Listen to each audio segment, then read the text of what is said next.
இமயக்குருவின் இதய சீடன். யோகா, வேதாந்தம் மற்றும் நாத்பந்த் வழியினர். அது ஒரு குளிர்ந்த காலை. இரவு முழுவதும் பனி பெய்தவாறே இருந்தது. சுற்றியுள்ள மலை சிகரங்கள் எல்லாம் பனிக்குள்ளாய் போட்டு கொண்டிருந்தன. ஆனால் தூணி மட்டும் விடாமல் எரியுமாறு ஏற்பாடு செய்யப்பட்டிருந்தது. இன்றைக்கு உபநிஷதங்களை ஆரம்பிக்கலாம் என்றார் பாபாஜி. பாபாஜி, உபநிஷதங்கள் எல்லாம் புரிந்து கொள்வதற்கு கஷ்டமானதும் துறவிகள் மற்றும் பெரிய படிப்பாளிகளுக்காக மட்டுமே உகந்ததும் அல்லவா? சில மதகுருமார்கள் கொஞ்சம் கூட கற்பனை இல்லாமல் நேரடியாக சொல்லப்படும் உபனிஷத போதனைகள் மக்களை மதத்தை விட பகுத்தறிவே மேலானது என நினைக்க வைத்து விடுமோ என்று நினைத்தார்கள். அதனால் பகுத்தறிவுக்கு ஒவ்வாத கருத்துக்களையும் மூட நம்பிக்கைகளையும் பரப்பி எல்லோரையும் நம்பும்படி செய்து அதன் மூலம் மக்களின் அபிமானத்தை பெற்று வந்தனர். தங்களின் கட்டுப்பாட்டில் இருந்து மக்கள் விலகிவிடுவார்கள் என்ற பயத்தினால் மதகுருமார்கள் மக்களிடையே உபநிஷதங்களை பற்றி அப்படிப்பட்ட கருத்தினை பரப்பியிருக்கிறார்கள். மக்கள் தானாக சிந்திக்க ஆரம்பித்து விட்டால் மக்களிடையே தங்களுக்கு இருந்து வரும் செல்வாக்கு மறைந்துவிடும் என்று பயந்தார்கள். தந்திரம் நிறைந்த அந்த மதகுருமார்கள் மன்னர்களையும் மக்களையும் தங்கள் கட்டுப்பாட்டில் வைத்துக்கொண்டு அவர்களுக்கும் அவர்களுடைய கடவுளுக்கும் இடையே மத்தியஸ்தர்களாக, அதாவது தரகர்களாக நடந்து கொண்டார்கள். அதனால்தான் உபநிஷதங்களை படிப்பதை அதைரியப்படுத்தினார்கள்.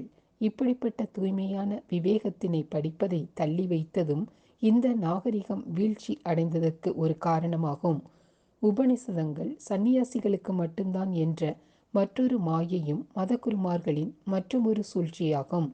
உபநிஷதங்களை பார்த்தாலே ஏறத்தாழ இவை எல்லாம் மிக பெரிய ரிஷிகளால் தான் கற்றுக் கொடுத்து இருக்க முடியும் என்பதையும், அந்த ரிஷிகளும் திருமணம் செய்து கொண்டவர்கள்தான் என்பதையும், அவர்களுக்கு குழந்தைகள் கூட இருந்தன என்பதையும் கண்டுகொள்ளலாம். அதில் ஜனகர் போன்ற சிலர் மிகப்பெரிய ராஜாவாகவும் இருந்தார்கள். காயத்ரி மந்திரத்தை நமக்கு கொடுத்த ரிஷி விஸ்வாமித்திரர் ரிஷியாக ஆவதற்கு முன்னால் சத்திரியராகத்தான் இருந்தார். வேதங்களை திரட்டி ஒழுங்குபடுத்தியவரும் பிரம்மசூத்திரத்தை எழுதியவருமான பிரசித்தி பெற்ற ரிஷி வியாசர் ஒரு மீனவ பெண்ணிற்குத்தான் பிறந்தார். ஒருவரின் யோக்கியதைகள்தான் முக்கியமே ஒழிய அவரின் பிறப்போ ஜாதியோ முக்கியம் அல்ல. மிகப்பெரிய ரிஷிகள் உபநிஷதங்களை கற்றுக்கொள்ள தங்களது குழந்தைகளை மற்ற பெரிய ரிஷிகளிடம்தான் அனுப்பினார்கள். அது அறிவாண்மை தெளிவு பெற்றிருந்த காலம். அதுதான் உபநிஷதங்களின் காலம். ஜாதி மத பேதம் இல்லாமல் உண்மையை தேடியவர்களுக்கு கதவு திறந்திருந்த காலம். ஒவ்வொருவரும் தெளிவு பெற உபனிஷத்திடம்தான் செல்ல வேண்டும் என்றும், மிக உயர்ந்த பிரம்மமான சத்தியத்தை விவேக அறிவின் மூலம்தான் காண முடியும் என்றும் கற்றுக் கொடுத்தவர் நம்பூதிரி பிராமணரும் வேதாந்தியுமான ஆதிசங்கரர். அவரை இந்த குருமார்களின் கூட்டம் பிரச்ன பௌதிகா, அதாவது மாறுவேடத்தில் இருக்கும் புத்த மதத்தவர் என்று பட்டம் கட்டினார்கள். சடங்குகள் சம்பந்தமான மதங்களுக்கு ஒரு பேரிடி கிடைத்தது. எனவே மக்களின் மேல் தங்களுக்கு இருந்த ஆளுமையை இழந்து விடுவோம் என்று மதகுருமார்கள் பயந்தார்கள். எவ்வளவு தந்திரம் நிறைந்தவர்களாக அவர்கள் இருந்திருந்தால் ஆதிசங்கரால் நிறுவப்பட்ட மடங்களையே கூட தங்களது செல்வாக்கினால் இன்று ஏறத்தாழ சடங்குகள் சம்பந்தப்பட்ட நிறுவனங்களாக மாற்றியிருப்பார்கள். உபநிஷதங்களை படிக்கும் தகுதியுள்ள மாணவனுக்கு சில விசேட தகுதிகள் இருக்க வேண்டும் என்பதை நானும் ஒப்புக்கொள்கின்றேன். தெளிவான விருப்பு வெறுப்பு இல்லாத மனது, தேவைக்கு ஏற்றவாறு கிரகித்து கொள்ளும் சக்தி, தேக ஆரோக்கியம் உள்ள உடல் போன்றவை அவசியம். உடல் நலமில்லாத ஒரு நோயாளிக்கு தன்னைத்தானே ஆராய்ந்து கொள்ளும் ஆன்மீக விசாரணைக்கு தேவையான சக்தியும் இருப்பதில்லை, பொறுமையும் இருப்பதில்லை. அதனால் யோக பயிற்சியும் சரியான ஆரோக்கியமான உணவும் மேலும் சாந்தமான மனதுடன் இருக்கும் தகுதியும் மிக அவசியம். ஆனால் பாபாஜி, சரியான ஆசிரியரும் தேவைதானே? ஒரு ஆசிரியரின் வேலை ஒருவருக்கு வழிகாட்டுவதே தவிர மாணவனை தன் கீழ்ப்படிபவனாகவும் தனது ஆதரவிலேயே எப்பொழுதும் இருப்பவனாகவும் செய்துவிடக்கூடாது. ஒரு ஆன்மீக ஆசிரியர் மாணவனை தகுந்த அளவு அறிவும் தெளிவாக புரிந்து கொள்ளும் தன்மையையும் அடைந்து அவன் தன்னைத்தானே நிலைநிறுத்தி கொள்ளும் வரை வழிகாட்டுதல் வேண்டும்.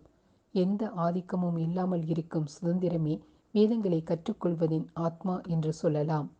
உபநிஷதங்கள் என்று சொல்லும் பொழுது மிக முக்கியமான 11ஐத்தான் குறிப்பிட்டேன்.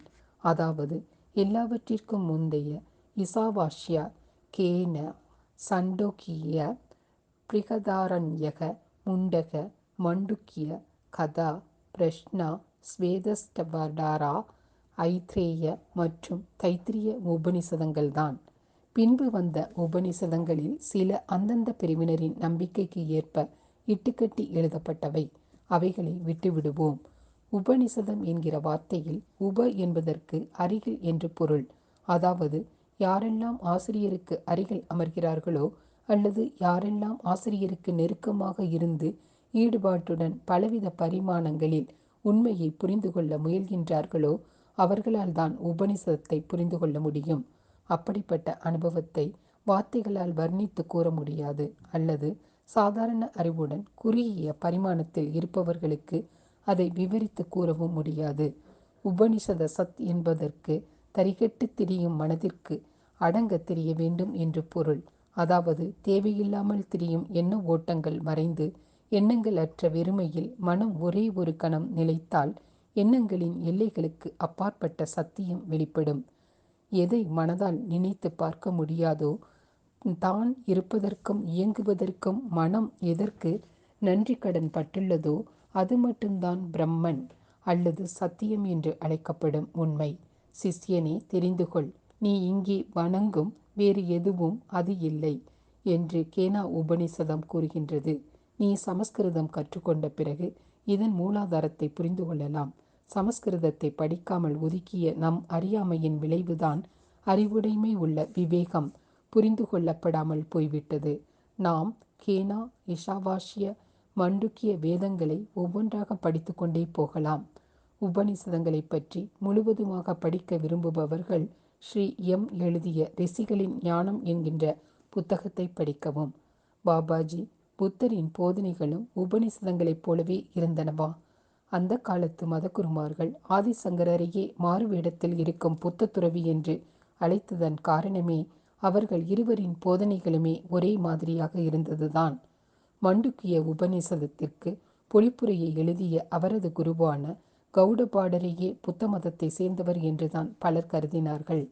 அவரது அஜாதவாதா போதனைகளில் உலகமே ஒரு பொய்த்தோற்றம், மாயை என்றும் பிரம்மன் என்கிற சத்தியமே நிலையாக இருக்கிறது என்றும் கற்றுக் கொடுத்தார். அவரது பிரம்மன் என்கிற வார்த்தையை எடுத்துவிட்டு அங்கே சூன்யம் என்ற புத்த மதத்து வார்த்தையை போட்டுவிட்டால் புத்த மதத்து ஆசிரியர் நாகார்ஜுனாவின் பிரஷ்ன பிரஹ்மிதாவின் மைய கருத்தே வந்துவிடுகிறது. பாபாஜி, இது மிகவும் தத்துவமாக ஆகிவிட்டது. யோகாவை பற்றியும் யோக பயிற்சியை பற்றியும் சொல்லுங்கள் என்றேன். பாபாஜி புன்னகையுடன், மது, யோகா புராதனமான விஞ்ஞானம், பின் பதஞ்சலி முனிவரால் வரையறைப்படுத்தப்பட்டது. பதஞ்சலியால் எழுதப்பட்ட அஷ்டாங்க யோக சாஸ்திரம் விலை மதிக்க முடியாத மாணிக்கம். 8 அங்கங்கள் கொண்ட யோகாவின் குறிக்கோள் சித்த விருத்தி நிரோதன், அதாவது மனதின் சஞ்சலங்களை தவிர்த்து விடுவது என்பதாகும். தியானத்திற்குரிய யோகாவில் சொல்லப்பட்டிருக்கும் வழிமுறை திட்டங்களை பயிற்சி செய்து அதன் பயிற்சிகளான ஆசனா, பிராணயாமா, பந்தம், முத்திரைகள், மேலும் கிரியா மூலம் மனது அமைதிப்படுத்தப்பட்ட பிறகு அது சமாதி நிலைக்கு நுழைகிறது. சமாதியில் பல வகைகள் இருக்கின்றன. சமாதி நிலை என்பதுதான் அடிப்படை தேவையாகும். அதற்கு பிறகு உபநிஷதங்களின் கருத்துக்களை புரிந்து கொண்ட மனது உயர்நிலை உணர்வுகளின் நிலைகளுக்குள் நுழைகின்றது. அதனால் எல்லா கட்டுப்பாடுகளில் இருந்தும் விடுதலை அடைகிறது. இதுதான் விடுதலை நிலை, அதாவது கைவல்ய நிலை. இதுதான் யோகாவின் இறுதி குறிக்கோளாகும். ஆனால் பாபாஜி, யோக சக்திகள், சித்திகள் அமானுஷிய சக்திகளாக எங்கும் வியாபித்து இருப்பது, எல்லா சக்திகளையும் பெற்று சர்வ வல்லமையாக இருப்பது, எல்லாம் அறிந்த சர்வ ஞானியாக இருப்பது, இவைகள் எல்லாம் பற்றி என்ன சொல்கிறீர்கள்? பாபாஜி சத்தம் போட்டு சிரித்துவிட்டு, எல்லோரும் யோக சக்திகளின் மீதே நாட்டம் கொள்கின்றனர். எப்படி யோக சக்திகளை பெறுவது என்று ஒரு புத்தகத்திற்கு பெயரிட்டு விட்டால் அந்த புத்தகம் சூடான இட்லிகள் போல் விற்றுவிடும். யோக சக்திகள் இருக்கின்றன, ஆனால் அவை மிக அரிதாக இருக்கின்றன. அற்புதங்கள் என கூறப்படுபவைகளை நிரூபித்து காண்பிப்பது எல்லாம் வெறும் தந்திர வேலைகள்தான். யோகா செய்யும் பொழுது மனது ஒருமுகப்படுகின்றது. சாதாரண மனிதன் ஒரு வேலையை செய்து முடிக்க பல வருடங்கள் ஆகும்போது யோகிகளால் அதே வேலையை குறுகிய காலத்திலேயே முடிக்க முடிகின்றது. மேலும் மனது சஞ்சலம் இல்லாமல் இருந்து அமைதியாக இருப்பதாலும் தான் என்ற சுயநல எண்ணங்கள் இல்லாமல் இருப்பதாலும் இதர மனதுகளுடன் ஒரு தொடர்பு ஏற்படுத்திக் கொள்கின்றது. அதனால் இன்னொரு மனதினில் ஓடும் எண்ணங்கள் யோகியால் உணர முடிகின்றது. இதனை ஆரம்ப நிலை யோகிகளால் கூட உணர முடியும். இந்த உண்மையை சரியான விதத்தில் புரிந்து கொள்ளாவிட்டால் யோகியின் எண்ணங்களும் நடவடிக்கைகளும் பக்குவப்படாத மனதினருக்கு மிகப்பெரிய வினோதங்களாகவும் ஏன் அற்புதங்களாகவும் கூட தென்படுகின்றன. ஒன்று தெரிந்து கொள், ஆண் பெண் சேர்க்கையால் உருவான ஆணோ பெண்ணோ அவர்கள் எவ்வளவு மிக உயர் நிலையில் உள்ளவராக இருந்தாலும் சர்வ வியாபியாகவோ சர்வ சக்தி படைத்தவராகவோ அல்லது சர்வ ஞானியாகவோ இருக்க முடியாது.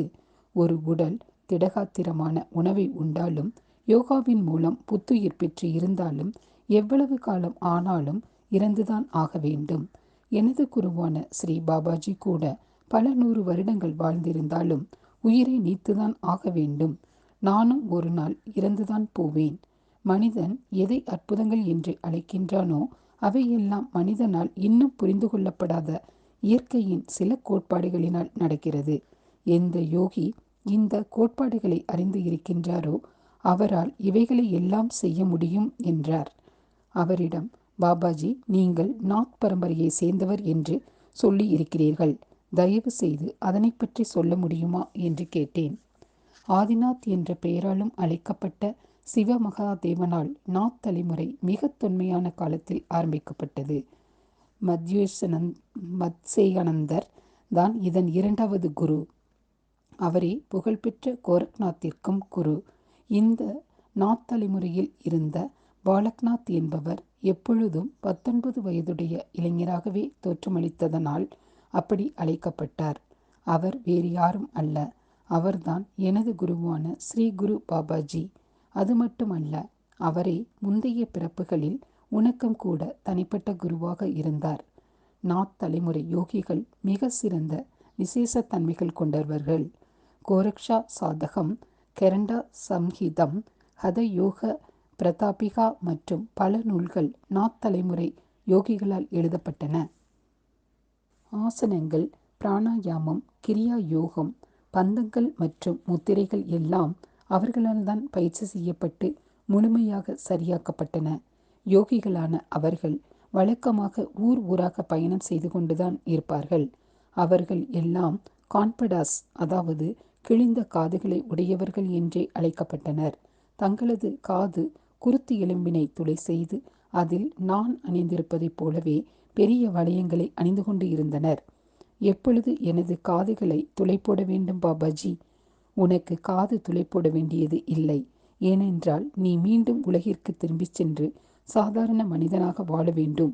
அதனால் உனது காதின் கீழே தொங்கும் சவ்வில் துளை செய்து விடுகின்றேன். என்னுடன் தங்கி இருக்கும் வரை செப்பு வளையங்களை அணிந்து கொள்ளலாம்.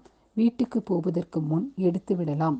துளைகளும் சிறிது காலத்திற்குள் மூடிவிடும். மேலும் நாத் தலைமுறையினர் எங்கு இருந்தாலும் அங்கே தூணி ஒன்றினை ஏற்றி வைத்து இருப்பார்கள். சாய்பாபா எப்பொழுதும் ஒரு தூணியை ஏற்றி வைத்து இருப்பார். இன்னமும் அப்படித்தான் இருக்கிறது. ஆனால் உனக்கு விசேஷ அனுமதி கொடுக்கப்பட்டு இருக்கிறது. நீ தூணியை வைத்து கொள்ள வேண்டிய அவசியம் இல்லை. உனக்கு கொடுக்கப்பட்ட பணி அப்படிப்பட்டது. ஏதாவது விசேட காலங்களில் நீ விருப்பப்பட்டால் தூணியை ஏற்றிக்கொள்ளலாம்.